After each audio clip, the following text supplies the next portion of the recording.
This podcast does not exist. You can't find it on Spotify or Patreon. There's no discourse around it. There's no Discord, and there are no sponsors. But statistically, some of you have seen it. Meet Abigail Lutz, a content creator who makes stuff designed for adults. And I complain about comedy or YouTube being oversaturated as markets, but that's nothing compared to the industry that she's in. You know, I can always have a new take on the news or a new piece of media, but the human form's been pretty much the same for like 100 million years or something like that. So how do you stand out in a market where basically everybody is doing the same thing? How much have you spent on my OS? I've spent $30,000. Gosh, that's a lot. I maxed out one of my credit cards on you. You're going into debt for me? I'll do anything for you. That isn't a real podcast. It's a sketch that's basically designed to look and feel like a podcast. People shouldn't have to deal with your trash and tents on the side of the road. It's not that big of a deal. These clips are terrible and kind of funny. I don't know whether intentionally or not, but... What is this? It's my bathwater. Why do I need this? Just drink it. Take a little sip. I do something better. May the power of Christ compare into you. It kind of reminds me of how a few years ago it came out that a bunch of influencers were paying to take photos on a set of a private jet. And that makes some sense because you're trying to sell yourself as impressive online. That's probably part of your brand. But this podcast thing is different because instead of trying to sell you on how impressive you are, it's trying to sell you on a completely different emotion. Notice how the clips of the podcast are so weird. Fake priests, her mom, fake subscribers like Fat Tony, her most prolific subscriber who's like grimy and a little creepy. All of them are characters representing the prototypical critics of her line of work. The disappointed mother, the disapproving religious slant, the men that are taking advantage of her and she's taking advantage of them, and all the comments kind of show that. It's just people getting angry and being like, well, this is ridiculous. She should know better, stuff like that. She's got to get a better head on her shoulders, whatever. And they're her most popular videos, by a large margin. We live in the attention economy, and there's no divider between good attention and bad attention. And it turns out some people are figuring out the cheat code to the whole thing. Today we're talking about boys versus girls, or how the attention economy ruined America. Lutz's videos are kind of fun. I don't know if they are intentionally or not, but they legitimately are funny. Like, here's a clip where she has a big roller on the podcast who's allegedly friends with Kanye West, but he doesn't know how to pronounce his name. Hey, Yee, what's up, Yee? What up? But most of its success is that it leans so hard into a lot of these themes that I've been seeing so much online. All this boys versus girls stuff. What do I mean about boys versus girls rage bait? I'm talking about content, primarily short form video, but also tweets and YouTube videos and all that sort of stuff, primarily designed around making you angry about dating. Specifically, angry with the other sex. You know, stuff like this. Women are outperforming men, and that's why we're leaving them behind. And like, all women are single by choice. Or you get on the other side, like all of the street interviews where it's like a guy asking women, does height matter? And she's like, yeah. And he's like, well, let me measure your waist. How much does salary matter when you're dating somebody? Stuff like that that's designed to make you go to the comments and be like, she wants to see a guy make $500,000 a year? That's ridiculous. In this economy, women are always so, you know. And not that boys versus girls is a new subject. Like 10 years ago, we were getting lots of stuff like the BuzzFeed man-spreading stuff that was clearly designed to rile us up. Or we can go even further back than that, you know, lots of like, oh, women be shopping, or, you know, like the I hate my wife jokes. Like, oh, my wife asked me to take out the trash, and I was like, oh, but honey, we went out to dinner yesterday. Ha ha ha. You know, stuff like that. And if you haven't seen that sort of stuff online, great, good for you, that's awesome. But since I started working on this video about Lutz, every time I see a video that fits into that framework, I would press save, and suddenly it's all that my algorithm was showing me. And it turns out there are millions of people engaging with this sort of content every single day. So why is there so much of it? Because while Lutz's clips are kind of camp, I don't really know what that means, but that's sort of the vibe that I'm getting from it. But Lutz's stuff is so over the top that it's kind of hard to take seriously. It's designed to rile you up and make you angry, and it's getting people for sure, but there's some content out there that does it even better. I'd argue that what Lutz is doing is almost an extension of a real genre of podcast. And what I want to talk about in particular, what I will describe as the king of the boys versus girls rage bait, whatever. That's the title of the podcast. If you're terminally online like I am, then I'm sure you've stumbled across videos that look like this of the podcast Whatever, the dating debate podcast. Every episode features Brian Atlas and his co-hosts and a panel of 4 or 5 young women, very likely adult content creators, debating modern dating stuff. Frequent topics are, does height matter? Should you split the bill? Are women's expectations for men too high? Does body count matter? Etc., etc. That's like 90% of it. And don't worry, if you're wondering, Paul, how are they going to find the time to cover all of those topics in depth? Don't worry, relax, because each podcast episode is 7 hours long, and there are over 230 of them. And I'm sure some people have watched full episodes of it, but I think most of us that have seen it have stumbled across it as clips on Twitter or on Reels, moments of heightened tension and debate, basically. In your mouth all freaking night. They're turning on you. Sat here for 5-6 hours and listened to her. Hold on, Or a clip of a girl saying something crazy. If he doesn't own a house that's over $7 million, I won't date him. And then underneath it, hundreds of comments saying like, oh, this girl is so stupid. I bet her father's so disappointed in her. Her expectations are crazy. And whatever succeeds in that space because of it, it has this down to a science. Like, as an example, one of the clips that really blew up from it was from an episode of the podcast with a transgender woman on it named Abigail C. Lopez. Brian Atlas and the boys ask everyone to rate themselves out of 10. A fat 10. A fat 10? And Allie rates herself a 10. But the biggest part of it was that it inspired a meme where everybody called Allie Gorlock the Destroyer. And while that was years ago, that clip still goes round. It still brings attention and eyeballs to the podcast. That's the podcast clip title. It's them trying not to laugh at her. And from an engagement perspective, it's perfect. Men can point to it and say, oh, well, women have expectations that are too high. Women can point to it and be like, this isn't feminist, this is divisive. And humans can point to it and say like, hey, this seems really mean. And all of us can talk about it, share it, and discourse around it, and everyone is riled up, nobody is happy, but we're all talking about it. And the anger isn't a bug, it's the feature. And you might wonder, why are women going on this podcast? Well, to explain that, let me first explain the algorithm real quick. The algorithm. The algorithm picks what you see now. It's all For You pages and infinite scroll all the way to the top, you know? There are no more human curators. And the algo only cares about one thing, and that's engagement. It can't differentiate between positive and negative. It just knows that you're interacting. That's why our feeds are so filled with stuff that we hate, because we engage with it and send it to people and put it on our Instagram stories. It turns out anger is biologically one of the easiest emotions to elicit. And like everything, we're getting so good at it. Engagement in rage baiting is basically a science at this point. Fate of the universe on the line, or the Martians have the death beam pointed at Earth, you better hit it. I want Iguodala. Like, since Twitter started paying accounts for engagement, the platform has changed dramatically. Especially near the end of the month, when you can tell that people's rent is due, you can see so much of like the same engagement bait nonsense over and over again. And some of it is just straight up nonsense. Like, sometimes on Twitter, I'll see like a bot that posts a clip of a movie, and then somebody in the comments will be like, hey, what's this movie called? And the bot will respond like, this movie looks great. What's the movie called? And like somebody responds, it's like, well, you were the one who posted. They're like, I'd love to know what this is called. And every time somebody clicks and responds and is like, this is stupid, what's the movie called? The bot makes more money. All of that engagement translates to more money. It's like we did Moneyball with the attention economy, and it's terrible. It was Taken 2. If you're wondering what the movie was Taken 2. So with that in mind, why do these women go on this podcast where Brian Atlas and his friends make fun of them for 6 hours straight? Because it's good for their careers. All the eyes, all the attention, even if it's negative, is a positive. Look at the Google Trend stats for Abigail C. Lopez after her appearance on the Whatever podcast.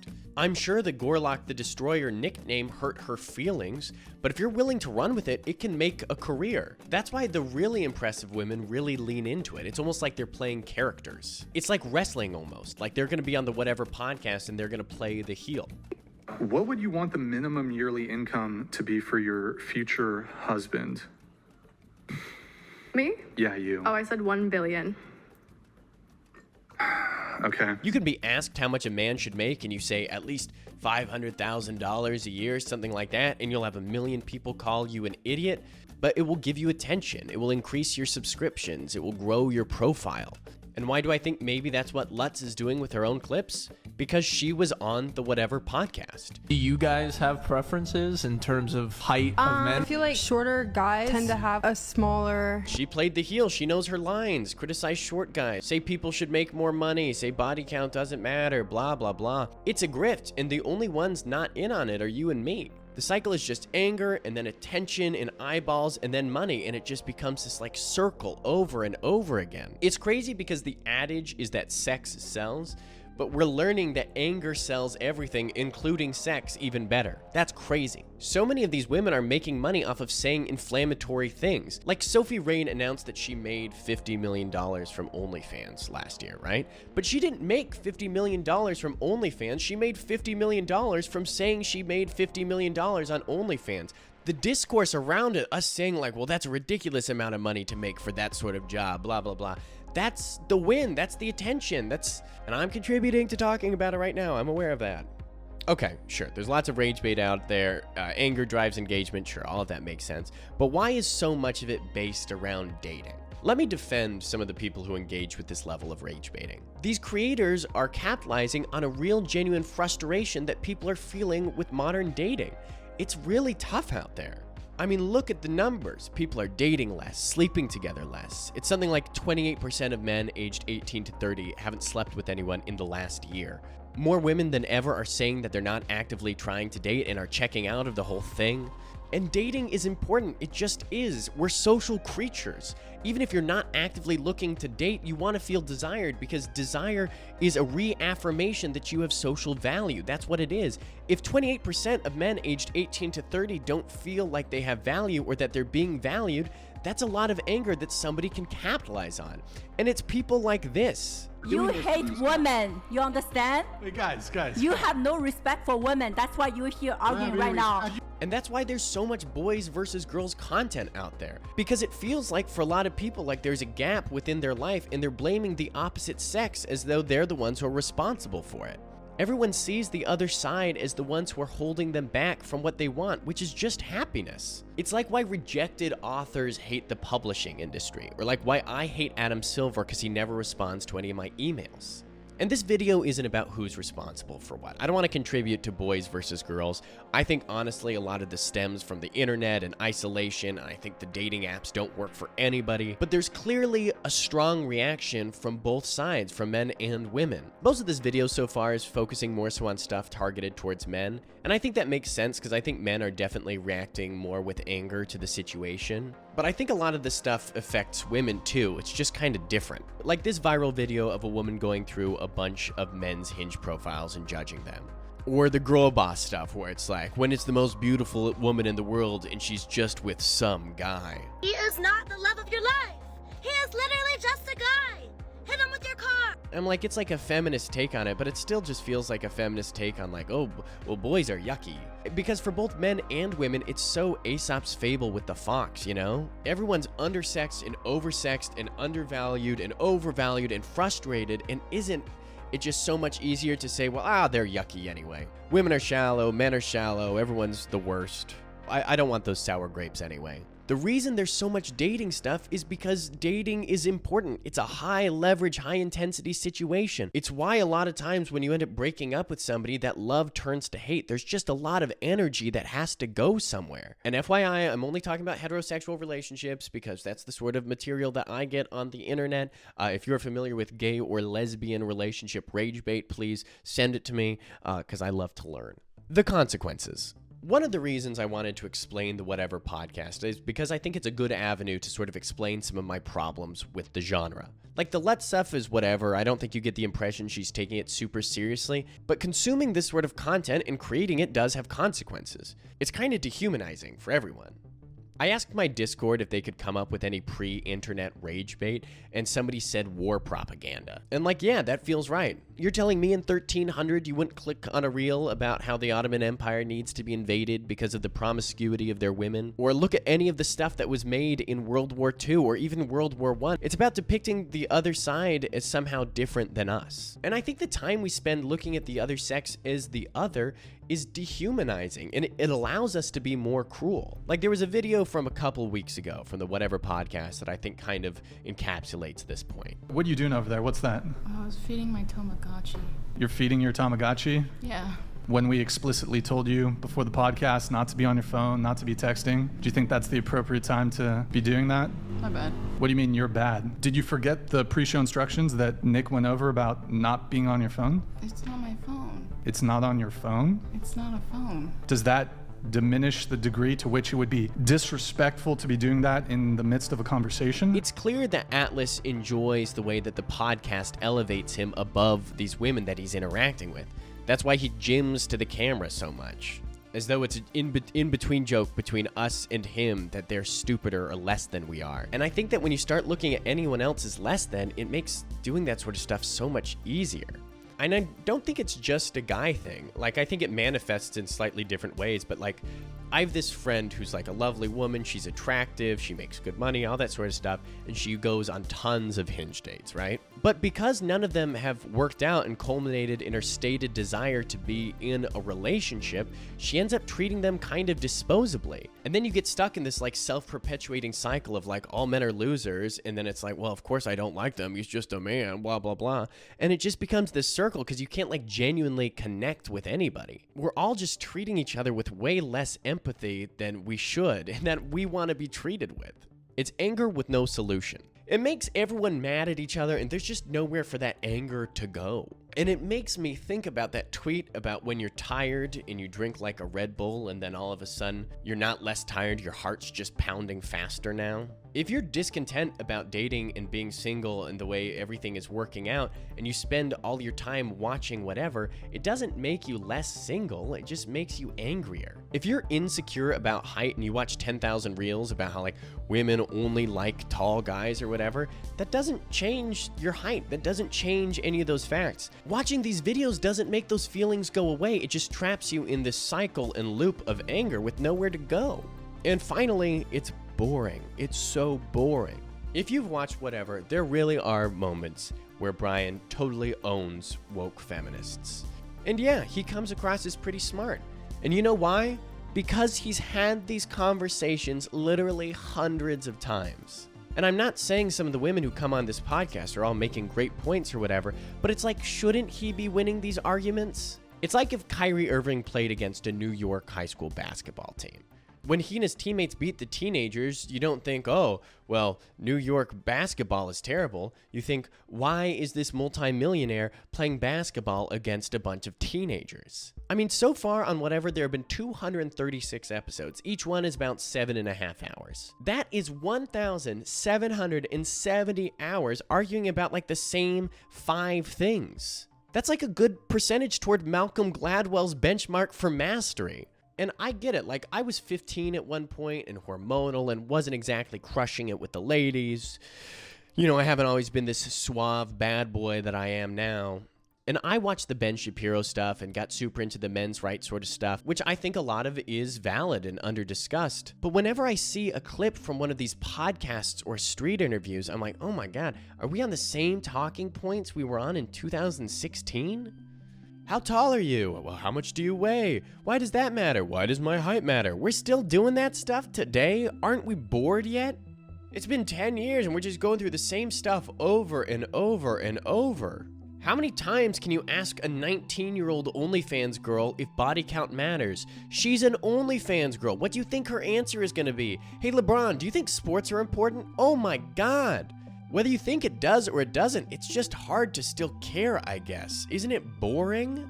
And part of that, I think, is that Whatever doesn't stand for anything. There's no through line. It is not religious or devout. It doesn't promote anything. I mean, they use pictures of the women and their cleavage in the thumbnails. They're profiting off of it. There are lots of grifters out there, but at least some of them genuinely believe in something. All they're doing is capitalizing on your anger and then getting like righteous about it. The fix. Abigail Lutz makes money off of us saying that her content is dumb and that this is fake and that these actors are terrible. She profits off of that. And I still like that more than the Whatever podcast. And I think the only solution is to not engage with it. Don't send it to your friends, don't comment on it, don't quote tweet it, don't make a 20-minute YouTube video essay drawing attention to it. Because we live in the attention economy and there's no connection between attention and merit, we have to be really conscious of what we choose to give our attention to. It's like when people say vote with your dollar, vote with your attention. And to completely disregard what I just said, I'm gonna rank my favorite guests on Lutz's Fake podcast. Number 5, her mom on the podcast.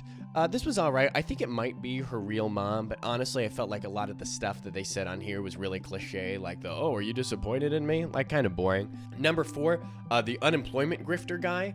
Sometimes she has real subscribers on the podcast, and, you know, they're kind of creepy, and that's part of the draw. But I like this one where he said that he injured himself, and he took his workers' comp and gave it all to her, and then she gives him a wad of cash. So I don't know what to do with that. That one's fun. Number 3, the homeless lady. I like the homeless lady because this one is like, it's not even pretending like it's real, because like she's like dressed like a character in like Oliver Twist. Number 2, Fat Tony. I don't know if that's his name. This is the first clip that I saw. You know, you got to respect greatness when you see it. It's him being like, I spend $1 gazillion a month in subscriptions to you, and then she gives him some bath water. I'm like, all right, gotta respect the OGs. And number 1, my favorite is the fake priest, because they didn't spend that much time recruiting a guy who might seem like he's devout. She quotes scripture to him at one point, and he seems like lost.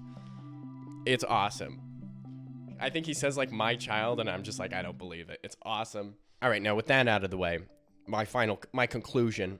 I find almost everything I'm mad about, I'm less angry about when I turn my phone off. Engaging with people in real life makes me so much less angry than engaging with people online. Because in real life, most people are nice. And we want to be nice to people that we're interacting with, that we have to see. People are so much nicer in real life than they are in like internet comments. That just makes sense. And it's the same with dating. Most people genuinely don't need you to be 6'3" and make $500,000 or have a perfect body or all that sort of stuff. Think about the people that you've actually liked or dated in real life. Do they check every single box that you have? No. Standards exist to be thrown out the window for somebody that you just actually like. We're letting algorithms and math make us think that we all hate each other, and it's just so much easier and better when you just turn the whole thing off. Boys versus girls stuff is just so boring and unnecessary, and it just makes you angry with nowhere to go, and every time you engage with it, you're just falling for rage bait. That being said, I'm happy to both announce and show off a preview from my new podcast, Boys Are From Jupiter and Girls Are Stupider.